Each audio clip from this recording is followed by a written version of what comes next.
Okay, good morning everyone, and a Hazak Baruch. Thank you for joining us on this beautiful Wednesday morning as we are getting ready again, my friends, for Rosh Hashanah. And of course, the word of the month is Teshuvah, like we've mentioned a few times. And Teshuvah is a beautiful opportunity. We spoke yesterday about Teshuvah and the power of Teshuvah, how it's not only about the future, but Teshuvah also allows me to undo the past and to work backwards and to fix what I've done wrong. And if you think about the opportunity, we wonder and we would ask ourselves, who in the world wouldn't do it? Who wouldn't do Teshuvah? Who's not going to grab the opportunity by the horns? Out of your mind, you have a chance over here to fix the past, to undo the wrongs, to right the wrongs. What a beautiful opportunity. Why would anyone not? Imagine a person's in jail and you open the door and you say, here, come out. You could get out of jail. Free. Get out of jail free card. Who wouldn't do it? Who wouldn't go? Who wouldn't grab? Why are people not running in this time of the year to do Teshuvah? And I think there's a couple of ideas I would like to share with you from Rabbi Bernstein in his beautiful book of Teshuvah on the high holiday season. And he says, well, first of all, we have to realize that not always are we aware of our sins. You know, sometimes we do sins so many times that we already forgot that we're sinning. We already forgot that they're a sin. You know, the Gemara says, our rabbis tell us, Keivan she'avar adam ba'avera. Once a person does a sin, v'shanaba, and does it again, na'aset lo keheter, it becomes like permissible to him. That means, the first time we sin, think about the first time we did something wrong. Something that you shouldn't have done. Whether we ate something, or we said something, or we did something. Whatever it is, right? The first time we did it, we were so bothered, we were torn, we were crying, we couldn't believe it. I'm so sorry. I can't believe I did that. That's a line that I never would cross. And we're praying and we're, apologizing and we're doing tshuva and we're giving tzedakah. And God, I promise I'll never do that again. I'll never say something like that again. Right? First time, we're shaken. But our rabbis tell us that's only the first time. Once you do it again, and the third time already, mutarim lachem, mutarim lachem, mutarim lachem. It becomes like no problem. It becomes permissible. It becomes like something that we don't even care anymore. It becomes second nature. Once a person does a sin once and does it again, it's already mutar. It's already in our heads. We didn't even pay attention anymore. Right? This is all right. This is what we do. This is how I am. This is what I am. Right? So first of all, when we're doing Teshuvah, we have to realize that Yetzer Hara is not going to always let us see the sins that we're doing. He's not going to let us see. He's going to get us to look in other places. I remember when I was a kid, I loved watching, Bugs Bunny. Remember that, Bugs Bunny? And he was always running away from that guy with the Elmer Fudd, with the gun, hunting for rabbits. Remember that guy?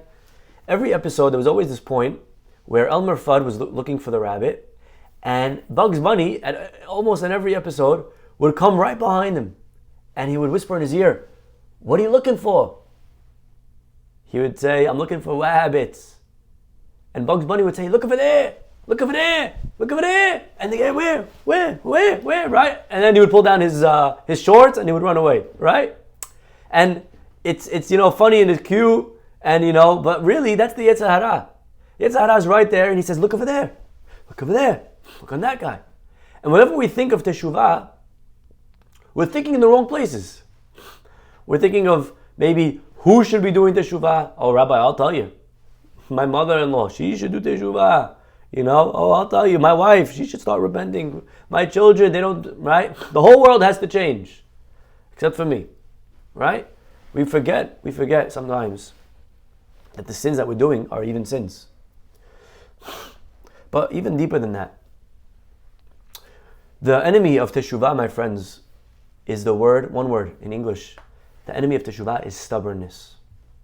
When a person's stubborn, there is no opportunity for growth.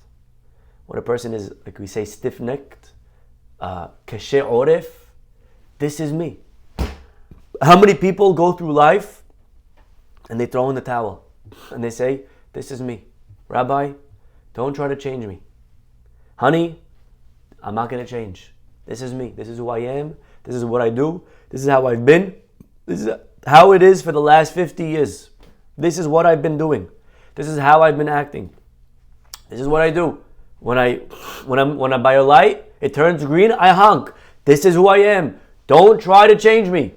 This is my behavior. I'm an impatient guy behind the wheel, okay? You don't like it, we can get a divorce. But this is me. And how many people go through life writing off certain parts of their lives? This is not something that I could ever change. It's not something that I could ever fix. I'm not going to go there. I'm not going to try. This is not part of my... Because why? This is me. And we become stubborn. Stubborn is the enemy of growth. Stubborn is the worst word. The way to do teshuvah is only if I let go of stubbornness. Because teshuvah means I was wrong. Teshuvah means I made a mistake. To be able to admit that I was wrong.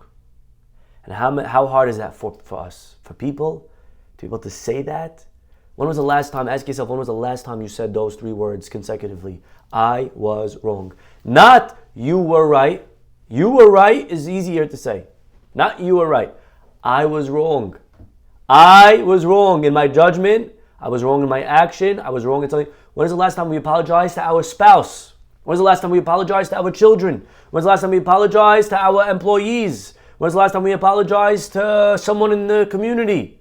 What, we're perfect? We never hurt our spouse. We don't need to apologize. We never hurt our children. We never hurt our parents. When was the last time we picked up the phone and said to somebody, I was wrong. I'm sorry. I'm sorry. But in life, the enemy of growth, the enemy of progress is stubbornness. This is who I am. This is what I do. This is okay. This is okay. And by the way, I want you to know something. The older we get in life, the harder it is to change. When we're kids, when we're young, it's easier. When we're young, we know we have what to learn. As we get older, the more fixed mindset we get. This is it. This is my program. This is my regimen. This is my schedule. This is my style. This is what I do. This is how I think. This is how I am. I was once in a shul, and I saw a guy putting on a talit in the morning. And there was a guy a few rows over, and he starts yelling at him. Hey, Yabo, that's not how you put a talit on. You're putting it wrong. Now, what do you think the old guy did? The first guy putting on the talit. What do you think he said? You think he looked at him and he says, wow, if it's wrong, please enlighten me. I would love to hear the right way to put it on. You think that's what he said? He started yelling back, you don't know what you're talking about. This is how we put it on in Halab. This is the custom. Right? Because try to change an old guy. Go ahead. Good luck. Right? It's hard. I've been doing this for so long already. I was once talking to a guy. I was on a certain, certain place. And I was being in, small talk. He's like, you should know, Rabbi, I'm not so religious. He's telling me. I'm not so religious. But my children, Baruch Hashem, they're all very religious. When I go away now, I have to get kosher because of them. I bring a kosher chef. Okay, I asked the guy, I said, tell me, your kids are all religious. Just jump on the bandwagon. Why not you? So he smiled. He said, no, you know what they say, Rabbi? You can't teach an old dog new tricks. I remember hearing that. You can't teach an old dog new tricks, right? That is such a sad thing to say. You know why? Because teshuvah means you're not an old dog. First of all, you're not a dog, okay? You're not a dog, you're a human being, and you have free choice. And in life, we can't be old. Can't be old. Old is a mindset. Old is a mentality. You're not an old dog. We got to be young at heart. We got to be open to change, open to criticism. How many people could raise their hand on this chat or listening and say, you know what? If I were to say to you right now, who here is ready to come to me right now, call me up right now and say, Rabbi, give me something that I should change. Give me one thing that I should start doing differently, and I'm ready to do it, Rabbi. You tell me. You pick. Show me one thing that is in my schedule that I'm doing wrong and that I should start doing, and I'll do it. Tell me, give me one thing. Who's ready to do that? Who's ready? It's a very hard thing to do. It's a very hard thing to do. But how many of us before Rosh Hashanah have asked our spouse, tell me, I want to be a better wife. I want to be a better husband. I want you to give me one thing that I should do this year better. I want you, my children, I want to be a better dad. I want to be a better mother. Please give me one thing I should do differently this year. I challenge you to do that right now. After this class, you can pause the class if it's not live, and call your children up. Say, I want to be a better father this year. Can you please give me one thing? Give me one thing that I could do. Right? Go to your rabbi. Rabbi, give me one thing I could do to be a better Jew. Right? It's hard. It's hard to say, I need to change. We're stubborn. It's difficult because this is who I am. This is what I do. Right? To grow, we have to be able to say, I'm not an old dog. I am not an old dog. I'm young. To grow in life, we got to be young. Remember Yaakov and Esav, the two brothers? Moment of truth. Yitzchak Avinu, he's an old man, he's a blind man, and he wants to bless Esav. And Rivka sees this, and she realizes the mistake of the millennia. You can't give Esav the blessings. It's going to be the biggest mistake of history. Got to go to Yaakov. So the pasuk says she grabs Vatikra Rivka, right? But Rivka calls her son Yaakov. Vatikach Rivka, and she takes Bigdei Esav. She takes the clothing of Esav, Bena Hagadol, her older son. Vatiten leYaakov Bena Hakatan, and she gives it to Yaakov the younger. And the pasuk says at this moment of truth that she sends in Yaakov to dress up as Esav, to take the blessings of history. She dresses him up with Esav, the older son's clothing, and she gives it to Yaakov, the younger one. And everyone asks, why does it need to say that she took Esav, the older, and she gave it to Yaakov, the younger? We know already that Esav is older. It said it many times. We know that Yaakov is younger. We know that already. It's not the first time we're introduced to Yaakov and Esav. Asks Rav Chaim Friedlander, why does he need to say that? And he says such a remarkable answer. The pasuk is telling us why Rivka is choosing Yaakov over Esav. You know why she's choosing him? Because Esav went through life gadol. I'm a big boy. Don't try to change me. I know. I'm an old dog. I'm gadol. I have enough life experience. Don't try to fix me. That was Esau's mentality. Yaakov, katan. Yaakov went through life young. Yaakov went through life curious. Yaakov went through life eager to learn, thirsty. I could do more. I could be better. He was a katan. You ever saw little children? Little children are always thirsty. Little children are always learning. Teach me. How do I throw a ball? How do I hold a fork? How do I tie my shoes? How do I be a better person? In life, to be successful, we got to be like a katan. We got to be like children. We got to have a child mindset. We got to be thirsty. We got to be looking to grow. We got to be asking ourselves, how could I be better? How can I be a better father, a better mother? How can I be a better wife, husband? Better son, daughter? How can I be a better Jew? How can I be a better person? How can I be better? We got to be katan. In life, the moment we become old up here is the moment we stop growing. This is me. I'm an old dog. You can't teach an old dog new tricks. That's not a Jewish idea. In Judaism, every one of us could be a young human, not an old dog. It could be a young human being. We could be young at heart. The Mishnah says in Pirkei Avot, don't teach an old person. An old person, don't teach them. If you teach a young kid, it's like writing on fresh paper. You teach an old guy, it's like writing on paper that's scratched and everything. We once mentioned this Mishnah and we asked, what exactly is the Mishnah trying to say? Is it trying to say that if I'm 50, I should throw in the towel? If I'm old, I shouldn't go to class now? You're telling me I shouldn't teach an old guy? I should kick out people in the class that are all senior citizens? Is that what it's saying in the Mishnah? What does that mean? Don't teach old people? Rabbi Akiva, wasn't he old when he started? But the answer is the Mishnah is not talking about age. Chazal never spoke about age. Chazal is speaking about a mindset. You could be 80 and you could be 10 at heart. You could be 10 and you could be 80. If a person is going to approach Torah like an old person, doesn't matter how old you are. But some people, they come, they sit in a class with a paper and a pen and as arbiters. Let me tell you, Rabbi, if what you're saying is correct. Let me decide if what you're saying makes sense. I'll decide if the Torah is relevant. I'll see if it's practical. I'll judge if what you're saying is accurate.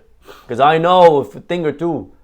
And sometimes we approach Torah like an old man. That we know, and if what you're saying makes sense and is right, then I'll do it. And if not, then obviously I discard it. If you're teaching a guy like that, you're not really teaching him anything. He's going to try to teach you. He's going to try to tell you what to do. You're wasting your time. You got to teach young people. And young is not an age. Young is at heart. Young is a mindset. Young is a mentality. Young is like the people here that are coming, Baruch Hashem, listening, learning. We're all young because we're thirsty. Rabbi, tell us, what does the Torah say? What does Halakha say? I'm ready to do more. I'm ready to grow more. I want to be better. Right? You know how you say a scholar in Hebrew? How do you say a rabbi? Talmid Chacham. Isn't that amazing? Talmid Chacham. You know what Talmid means? Talmid means a student. Student. You call me a student? Chamovari Yosef, right? Look at this. Chamovari Yosef. Chamovari Yosef. Chief rabbi. Biggest rabbi in the world. He's a Talmid Chacham. He's a student. I dare you, go to Yale. Go to Yale and call a professor in engineering or in rocket science or whatever. Neuroscience. Go and call him resident. Let's see what he does to you. You fail, you kick you out of the class. Resident, I'm a senior here, you chutzpah. Yet the biggest rabbi, we call the biggest rabbi Talmid. You know why? Because every one of us must always remain a Talmid. We must always be open to realizing that we could err. That we maybe have made a mistake. Maybe I've done something wrong. Maybe I need to change. Maybe I need to grow. Rabbi, please give me one thing that I should work on. By the way, I have people texting me all the time. Close students of mine. Rabbi, I want to work on something. What should I start working on? That's beautiful.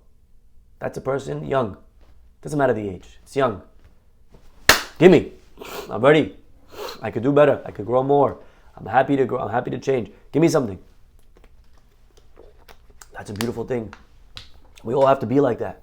We all have to have the ability, the humility to go to our spouse and say, honey, tell me something that I'm doing that I should do better this year. Okay? That's your homework. I want everyone to text their spouse. How could I be a better husband or a better wife this year? Ask yourself that question. The Pasuk says, one of the prayers that we say on Yom Kippur, Al tashlichenu le'et zikna. Don't throw us away in the old years. Al tashlichenu, you have the Chazanim sing it, it can make you cry. Yeah? Al tashlicheni le'et zikna. Right? You hear these Chazanim sing it beautifully. If I sing it, you'll also cry, but for a different reason. But either way, right? Al tashlicheni le'et zikna. Please don't throw me away in my older years. You know, sometimes in life, we like younger things. We like the young tennis player better than the older guy. We like, young, energetic, maybe employees, right? Young. We pray, Hashem, please don't throw us away in our older years. On a simple level, that's what it means. But on a deeper level, it means, Hashem, please make sure I never enter zikna mentality. Please make sure I never enter old age up here. Don't ever let me become old. Don't ever let me become stubborn. Don't ever let me become set mindset, stuck. Don't let me be stuck. Help me maintain a fresh and open perspective on life, on my actions, so that if there's ever behavior that's weighing me down, that's stopping me from growing, I could have the humility to be able to say, this has got to go. Help me stay young. Young kids, you teach them all the time. Young kids, they're not old dogs, they're young kids. We have to always be a young kid. We have to always remain young kids. What a powerful, powerful idea. As we enter the season of Teshuvah, our rabbis tell us, Ezeu chacham halomer mikol adam. You know what's a chacham in life? A chacham is someone who's learning. A chacham is someone who's growing. You know what's wisdom? You know how you measure a wise person? Not by how much you know, but by how much you are trying to still learn. If you're learning more, you're a chacham. If not, if you capped out, if you maxed out, if you reach the peak of your learning, that's not a chacham. You don't think you have more to learn? To have the humility to say, I'm wrong. It's a very hard thing. Ask yourself that one question. When is the last time we said those 3 words? I was wrong. How many times in the middle of an argument maybe with our spouse, we realize midway, if it happened to you, I'm like, oh shoot, she got me. She got me on this one. I'm wrong, right? Oh my God, I'm done. I'm done.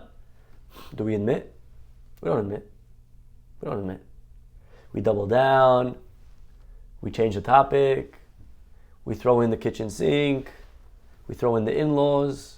We go back to something that they did wrong last week. Oh yeah, but last week, remember why are you changing the topic? Where are you going? Right now, we're discussing this issue. You're wrong or you're right? Say those words. It's very humbling. It's hard. I was wrong. It's hard to look at my past and to say and negate it and to say I've done something wrong. But that is what's required to grow, to admit. So stubborn is the antithesis. It's the enemy of change. We have to let go of stubbornness. We have to let go of stubbornness.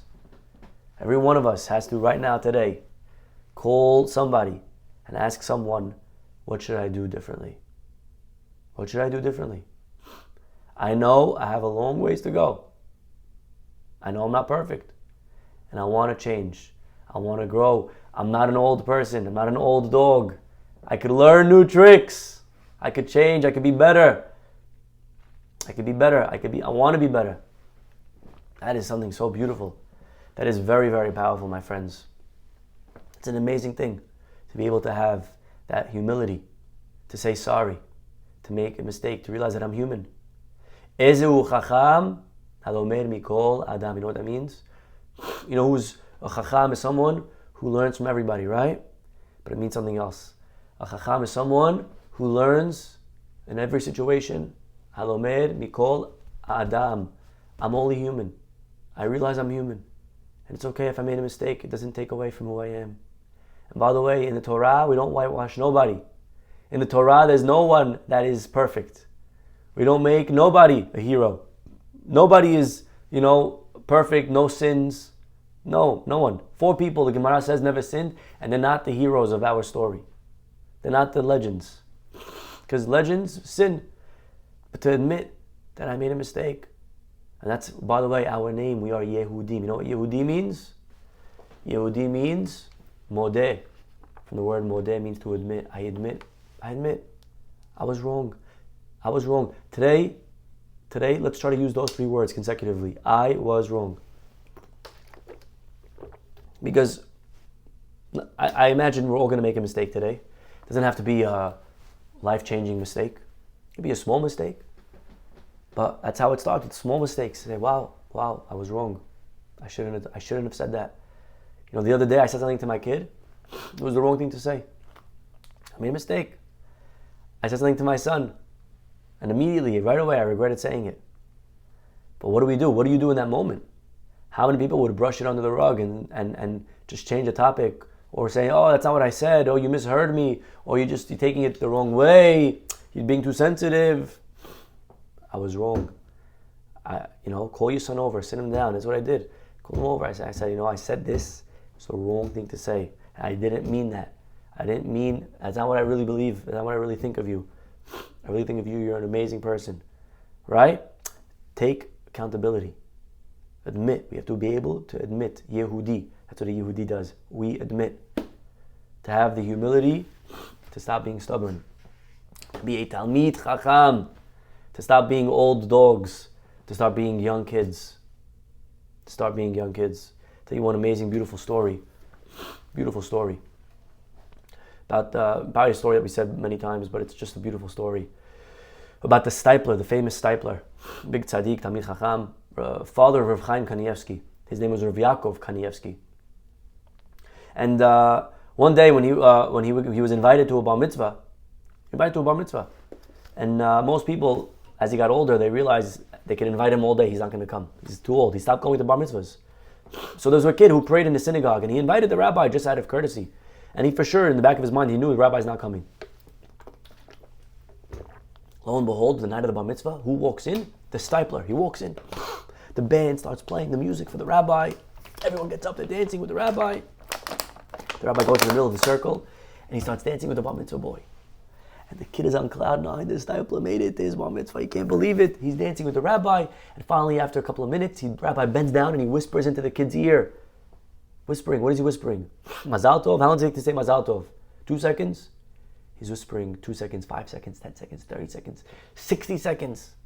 After a minute, the kid looks up. He smiles at the rabbi. He kisses the rabbi's hand. And the rabbi leaves. And of course, by this point, you can imagine nobody cared anymore about the bar mitzvah. Only thing that mattered, what did the rabbi tell you? And listen to what the kid said. The kid said how 6 years ago when he was 7, he was praying with the rabbi, and the rabbi had every day a minha gedolah minyan in his house. Every day he prayed minha at like 1, 2 p.m. He was praying with the rabbi one day, and in Chazarah, during the repetition of the Amidah, he had a large Sidur open, a large book open in front of him. A Gemara of some sorts. And the kid, during Chazarah, where he's supposed to listen to the rabbi, to the Chazan, he was reading from the book, he was learning. So his disciple walked over to the kid, he said, "Hey, you're not allowed to learn during Chazarah, you have to listen, you have to follow." The kid, he turned very embarrassed because actually he wasn't holding a Gemara, he was holding a large size Sidur. And he was actually following with the Chazan. That's all he was doing. So he politely said, "Rabbi, mechila, but I'm following with the Chazan. Look, it's a Sidur, it's not a Gemara." And the stipler saw that he was wrong. He misjudged this kid. And right away, of course, he apologized to the kid. And the kid forgave him. But the stipler, because he felt that this kid was a minor, he was only 7, he was under 13, he wasn't a mature adult, he felt that his apology and his forgiveness was unacceptable. And therefore he waited for 6 years. He kept a mental note in his mind till the kid turned 13. And tonight, on the night of his bar mitzvah, he went over to the kid and he apologized again for what he did to him 6 years ago. Isn't that amazing? This is what it means, Rabotai, to be young. To have humility, to admit, I made a mistake. I hurt someone's feelings. It's okay. I'm not perfect. I'm not gonna bury it. I'm not gonna run away from it. I'm not gonna kosher it. I'm not gonna justify it. It was wrong. To be able to look at my life and say, maybe there are things that I'm doing wrong. There's something that I'm doing wrong that I could fix. I'm not an old dog. I could learn new tricks. I could. This is what it means, Rabotai. We got to be young as we enter Teshuvah season. We have to stop being stiff-necked. We have to stop being stubborn. We have to start being young. To be young. To know I could grow, I could change. I have potential. I have so much that I could be better in. And I want to. And here's the thing, by the way. We all want to be better. No? Raise your hand on the chat if you don't want to be better. We all want to be better. Right? We do. And part of being better is having humility. To be able to have to be honest enough to say, I'm making mistakes and I have to stop making those mistakes. And step number 1 is realizing what those mistakes are. To be able to have that ability to stop justifying, to start admitting to them. That's the first step of Teshuvah. B'ezrat Hashem, we'll always be chachamim, we'll always be lomer, we'll always be learning, we'll be not like Esav Gadol, we'll be like Yaakov Katan, and we'll be worthy for all the most beautiful blessings. Amen. We'll stop over here. Have a wonderful day. Hopefully we'll see you all tomorrow. Bye-bye.